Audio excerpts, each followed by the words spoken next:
नमस्कार दोस्तों, ASB news India के डिजिटल पैनल आपके अपने Facebook page, YouTube channel Amrish Baliyan पर आप सबका हार्दिक स्वागत है, अभिनंदन है। प्रदेश में चीनी मिलों को चलते हुए लगभग 2 महीने हो गए हैं और अब तक गन्ने का भाव घोषित नहीं किया गया है।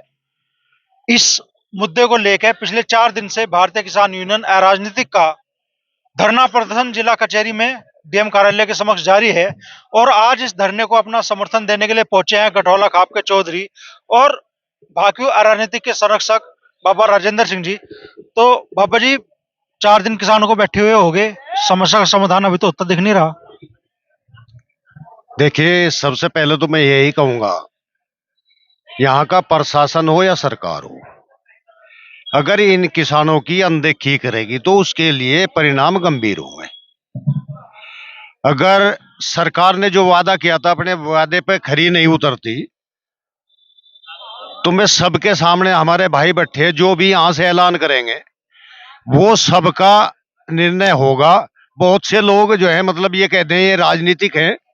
राजनीतिक का तो जो है सारे समाज को सबे पता कौन राजनीतिक है कौन है राजनीतिक है।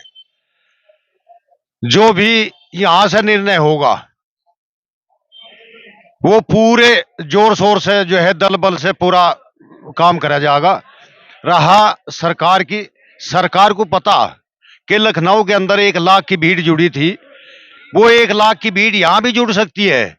तो हम ये कहना चाहते हैं सरकार को, जो वादा जो है भारतीय किसान यूनियन राजनीतिक के प्रतिनिधिमंडल से किया गया, मुख्यमंत्री तत्काल उसको जो है उसकी घोषणा करें।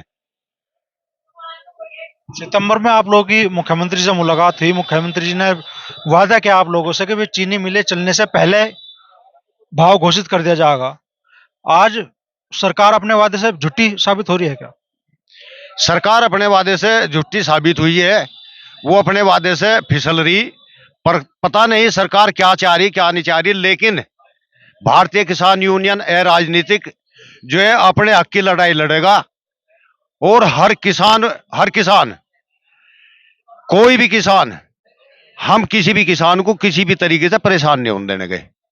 उसके रेट के लिए, गन्ने के रेट के लिए पूरी लड़ाई लड़ी जाएगी।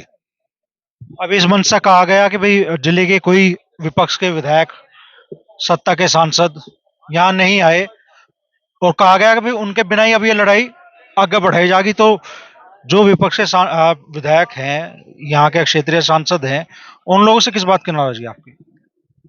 नाराजगी कम से कम यहाँ के विधायक या एमपी जो भी है, यहाँ किसानों के बीच में आकर जो है मतलब इनकी समस्या बूझ गए। कम से कम उनका काम है कि किसानों की समस्या को सरकार के सामने पहुंचाने का, लेकिन वे यहाँ आए नहीं, किसी की समस्या नहीं बुझी, तो नाराजगी तो बनेगी किसानों में। अगर समस्या का समाधान नहीं होता, 2024 की शुरुआत भी होगी और अगले 1-2 महीने बाद फिर चुनाव की रणभेरी भी बजने वाली है, तो क्या किसान इस बार कोई बड़ा फैसला भी ले सकते हैं राजनीतिक? देखिए, भारतीय किसान यूनियन राजनीतिक की तरफ से कोई राजनीतिक फैसला नहीं लिया जाने का। ये पब्लिक है, पब्लिक का जहां जो जिसे अच्छा लगेगा, जो सरकार अच्छी लगेगी उसको वोट देगी। ये भारतीय किसान यूनियन राजनीतिक है, संगठन की तरफ से कोई घोषणा नहीं होगी। ये जो वादे मुख्यमंत्री ने आपसे किए वो वादे पूरे नहीं हो रहे, ये तो आप जनता के बीच में कहेंगे नहीं कहेंगे इस बात को? ये बात तो आज भी चल रही जनता के बीच में। ये धरना इसीलिए तो चल रहा जनता के बीच में कि जो है मतलब उनके खिलाफत करी जा रही, इसीलिए तो करी जा रही उनकी खिलाफत। उन्होंने जो है जो वादे वही किए थे, अपने वादे पर पूरे नहीं उतरे। तिसंग बवाना मंच के अध्यक्ष हैं उधम सिंह जी। तो बाबा जी, 4 दिन हो गए आप लोगों को संघर्ष करते हुए, समाधान तो अभी फिलहाल तो निकलता दिख नहीं रहा। 4 साल ने बेटे, हमें तो हो गए 34 साल इस बुढ़ाओ धेड़ में ही लगा हुई हो। पर हमें अफसोस इस बात का है, अब देखो, जब प्रतिनिधि मंडल से खुद मुख्यमंत्री जी की मुलाकात हुई और उन्होंने लोगों से आश्वासन करके भेजा कि भाई भाव मील चलने से पहले पता लग जाएगा, हमारा पशुओं का भी समाधान होगा। एक बात तो उनकी सच्ची लगी। अब उन्होंने नू कहा कि अप्रैल के महीने से बिजली का बिल किसी पे नहीं आने का। तो यहाँ आके हमें पता लग रहा है ये बिजली वाले उसका बहाना सा दे दे के छूट कर जाना कहे कहेगा। इन्होंने तो रगड़ गिरे लोगों से पैसे। अब जो पैसे लोगों से इन्होंने ले लिए वे लोगों के वापिस कैसे होंगे? तो ये तो बात एक दिखाई दी नहीं, और बात तो भाई कोई जची हुई नहीं रही। जो वहां तय हुई थी उसके मुताबिक कोई बात नहीं हुई। तो आज की तारीख में अनदेखी करी है सरकार किसान की। ले भाई, अनदेखी ना होती तो भाई हम क्या लेने आते हैं यहाँ से। ये अनदेखी समझो एक किस्म से। कैसी सर्दी के मौसम में और हम सब भाइयों को जहां अपने घेरों में अलाव जला कर डंगरों को घास करके अपना छोल छाल कर काम चलाना चाहिए था, उन कामों को भूल के हम यहाँ अपने, तो कोई ना कोई दिक्कत तो है ही। यहाँ सत्ता के साथ साथ में विपक्ष के राजनीतिक दलों से भी नाराजगी दिखाई दे रही है आप लोगों की। ये राजनीति क्यों दिखाई, ये बात क्यों दिखाई दे रही? ये जितने यहाँ आदमी बैठे, क्या ये भारतीय जनता पार्टी के आदमी है? कौन सा ऐसा विधायक है, कौन सा ऐसा एमपी एमएलए है जिसे जनता नहीं चुनती? मतलब ऐसी बात जो उसके क्षेत्र में आवे। तो यो जो यहाँ बैठे लोग बाग, ये मेरे अंदाजे से 9 ब्लॉक है भाई हमारे जिले में, 9 के आदमी हैं। आज मीटिंग बुला रखी थी हमने, हमें नहीं पता था उनका प्रोग्राम है, हमें तो पता लगा कल ही जाने। देखो भाई दूसरी पार्टी का, मैं कहा भाई बड़ी अच्छी बात है, वे भी वही बात कहने आ रहे, कोई विरोध तो है नहीं, जो मनसा हमारी वही उनकी, अच्छी बात है। पर मतलब जब हम यहाँ आ गए तो अब तुम देखो कौन ऐसी पार्टी है जिसका यहाँ वोटर नहीं बैठा। तो हम लोग कहे अब किसी को व्यक्ति विशेष को तो कह सके ये उस पार्टी का या उस पार्टी का, पर हमें सबको कोई नहीं कह सकता ये फलानी पार्टी के आदमी है, यहाँ सब पार्टियों के आदमी है। तो जब किसी को वोट दे और उसका आदमी, उसका संरक्षक ही समझो जिसे वोट दे के तैयार करा और वो उसकी खबर लेना ना हो, आखिर मलाल तो कहना मोटा हो ही है। तो 4 दिन आप लोग बैठे होगे, समाधान अब की राह अब तक नहीं निकलती दिख रही। अगर अगले कुछ और दिनों में ये समाधान के राह निकली तो फिर अगला फैसला क्या होगा? नहीं वैसे तो हमें, देखो जी हम एक बात बताऊं, वैसे तो हमें उम्मीद यो है अग सरकार को इस पर बहुत जल्दी निर्णय करना चाहिए, और नहीं कर रहे तो बताओ यहाँ जड्डे में हम, अब किसी का पता हमारी कितनी जिंदगी किसकी, हमारे ला रहे 80-85 साल के आदमी से लगा के 12-12 14-14 साल के बच्चे तक रहे यहाँ। मान लिया रात को कोई मर गिर जा, कोई घटना दुर्घटना हो जा, तो मैं बात बताऊं ये तो एक बहुत बड़ा किस्सा बन जाएगा। इसलिए सरकारों को चाहिए अगर इन किस्सों की समाप्ति और प्यार खुशी की बात चाहती है तो बाहर डिक्लेयर करें। और बल्कि हम तो अपने जिले के मंत्री जी से भी एक बात कहें, कोई सुनने वाला हो, अब जब उन्होंने इतना बड़ा काम करा, कहीं वो बनाई गौशाला का हो, जब गौशाला का वो बन गया तो अब तो मंत्री जी को खुद ही हमारे बीच में आकर कहना चाहिए कि ये मेरी जिम्मेदारी, मैं इस महकमे का हूँ और तुम इसका फिक्र ना करो, अब 10-20 दिन में सबको बटले करवा कर वहां भिजवाए। जबकि वो बड़ी बात नहीं है, हमें पता लगा वहां 10-12 हजार डंगरों का इंतजाम करा पशुओं का, और तुम घूम कर देख लो 10-12 हजार जब डंगर इकट्ठे करोगे नहीं तो सारे पश्चिम उत्तर प्रदेश में से इकट्ठे होंगे। ये दिखाई तो दे रहे, इतने इतने दिखाई इसलिए दे रहे हैं कि अब संडों का और बिजारों का जमाना नहीं रहा, इसलिए इनसे हमें ना कोई हमदर्दी है ना इनसे हमें प्यार है। ये तो हमें अपने सामने पर खुले दुश्मन दिखाई दे रहे, जाने कितने लोग तो टकरों से मार दिए। तो ये परेशानी तो है ही। तो बाबा जी नहीं समाधान हुआ जल्दी तो फिर जैसा बाबा उधम सिंह जी कह रहे हैं किस्सा बड़ा बनाओगे फिर? अगर जल्दी निर्णय नहीं होता तो हमारी जो राष्ट्रीय कार्यकारिणी है वह एक ही जगह बैठ के जो भी निर्णय लेगी वो होगा। तो उम्मीद है जल्दी फिर या तो समाधान हो, नहीं फिर आंदोलन का ऐलान, दोनों में से एक ही स्थिति बनेगी। हाँ, दोनों में से एक काम होगा, या तो जल्दी जो है डिक्लेयर करा जाएगा गन्ने का रेट, और नहीं जो है राष्ट्रीय कार्यकारिणी जो भी निर्णय लेगी वो चलेगा। मौजूद है भारतीय किसान यूनियन के राजनीतिक के राष्ट्रीय प्रवक्ता धर्मेंद्र मलिक जी। तो मलिक साहब कोई समाधान तो होता दिख नहीं रहा, 4 दिन से आप लोग यहाँ ठंड में बैठे हो।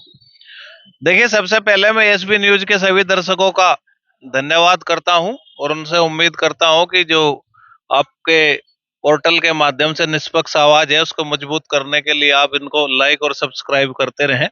ये एक निष्पक्ष आवाज है।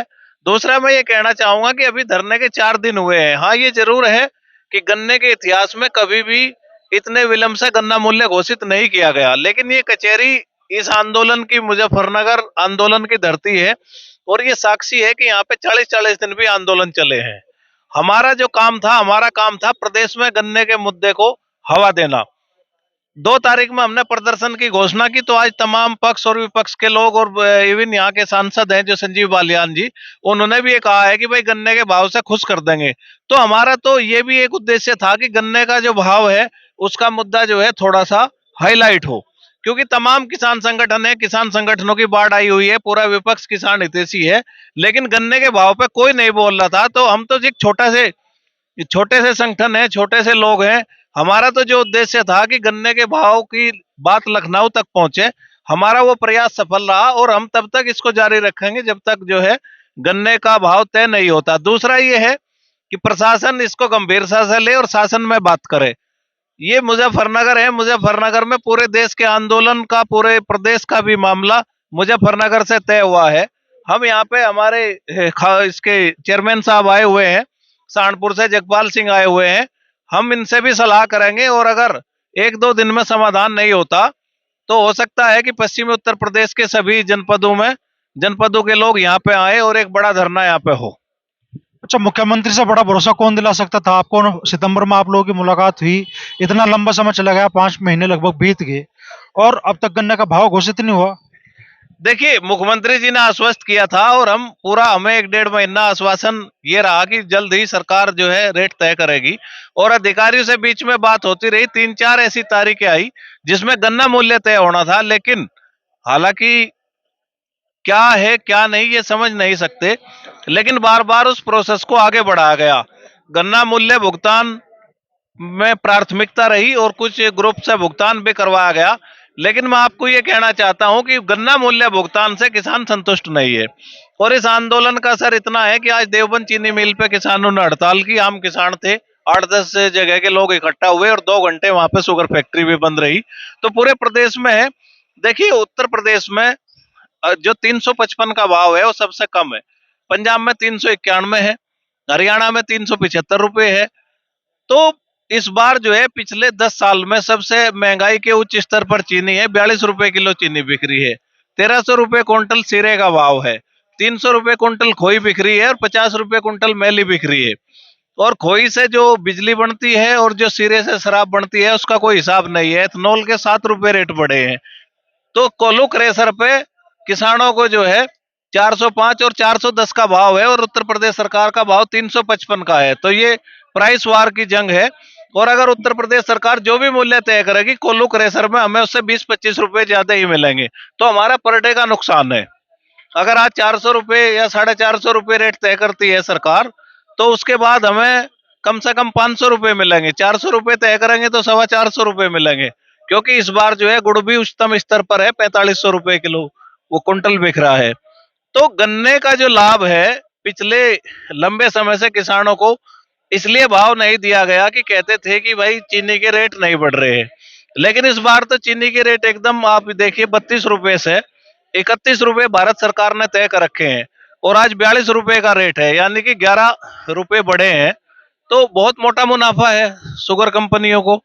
तो इस शुगर कंपनी मुनाफे में किसान को भी हिस्सेदार बनाए और प्राइस वार हम पहले भी देख चुके हैं। इस बार गन्ने का जो उत्पादन है वो बाढ़ जो आई है प्राकृतिक आपदा और बीमारी के कारण वो लगभग 1/4 घट गया है और अभी एक डाटा आया है जो तिमाही आंकड़े आते हैं कि चीनी का उत्पादन 12% कम हुआ है। तो इसका मतलब है कि इस बार चीनी के रेट 45-50 तक भी जा सकते हैं। तो अब गन्ना मूल्य घोषित करना चाहिए और हमारा काम है आवाज उठाना, वो हम उठा रहे हैं। सरकार का काम है सुनना या ना सुनना, उसके लिए हम प्रयास करते रहेंगे। आगे जो भी निर्णय होगा उसी हिसाब से काम करेंगे। मुख्यमंत्री अभी आए बिजनौर में, मुरादाबाद में 23 दिसंबर को चौधरी चरण सिंह जी की जन्मदिवस पे, और उन्होंने कहा कि भाई कमेटी बना दी गई है। तो क्या इतने लंबे टाइम बीतने के बाद भी कमेटी के गठन का कोई औचित्य है? देखिए, हमारी एक मांग है कि भारत सरकार जो है फसल आने से 2 महीने पहले अपने दाम घोषित कर देती है। तो उत्तर प्रदेश में एसएपी है तो उत्तर प्रदेश सरकार को भी उसी समय अपना दाम तय कर देना चाहिए। कमेटी इतना बड़ा टेक्निकल इश्यू नहीं है, कमेटी बनाई तो उसमें एक किसान को रख लो और 1 घंटे में कमेटी निर्णय कर सकती है, 2 में कर सकती है, 4 में कर सकती है। अब तो डाटा है, हर शुगर फैक्ट्री की रिकवरी है, हर चीज का रेट है, तो इसमें इतना लंबा विषय नहीं है। हो सकता है कोई चुनावी विषय हो कि चुनाव की वजह से विलंब से तय किए जाए, लेकिन हमारा जो पर डे का नुकसान हो रहा है अब गन्ना मूल्य तय करना चाहिए। जब आप लखनऊ से भरोसा लेकर आए, अब आंदोलन की शुरुआत हुई है मुजफ्फरनगर से, तो क्या मुजफ्फरनगर से इस आंदोलन की आवाज अब लखनऊ तक जाएगी? नहीं, बिल्कुल निश्चित रूप से जाएगी। 2 जनवरी को पूरे प्रदेश में आंदोलन हुआ, लखनऊ में भी आंदोलन हुआ। और देखिए, हमारी 2 बात स्पष्ट है कि हम सरकार से संवाद भी करते हैं और आंदोलन भी करते हैं। अगर सरकार नहीं सुनेगी तो आंदोलन करेंगे और संवाद के माध्यम से अगर हल होगा तो हम संवाद भी करेंगे, क्योंकि संवाद भी बंद नहीं होना चाहिए। हमने अपनी बात कह दी थी, डाटा दे दिया था, तब वो सरकार का काम है कि वो उस पर क्या निर्णय लेती है। लेकिन हम बता चुके कि शुगर फैक्ट्रियों को बहुत बड़ा लाभ है और उम्मीद है कि इस आंदोलन का असर होगा और जी जल्द गन्ने का मूल्य तय होगा। नहीं सरकार सुनवाई करती तो अगला स्टेप क्या होगा? आंदोलन जारी है और इसको पूरे प्रदेश में लेके जाएंगे। लखनऊ में भी आंदोलन की आवश्यकता पड़ी तो बड़ा आंदोलन लखनऊ में भी करेंगे। तो 4 दिन आंदोलन को चलते हुए हो गए हैं मुजफ्फरनगर में। धर्मेंद्र मलिक कह रहे हैं कि जल्दी सरकार ने आवाज ना सुनी तो फिर इस आंदोलन की गूंज लखनऊ तक सुनाई देगी।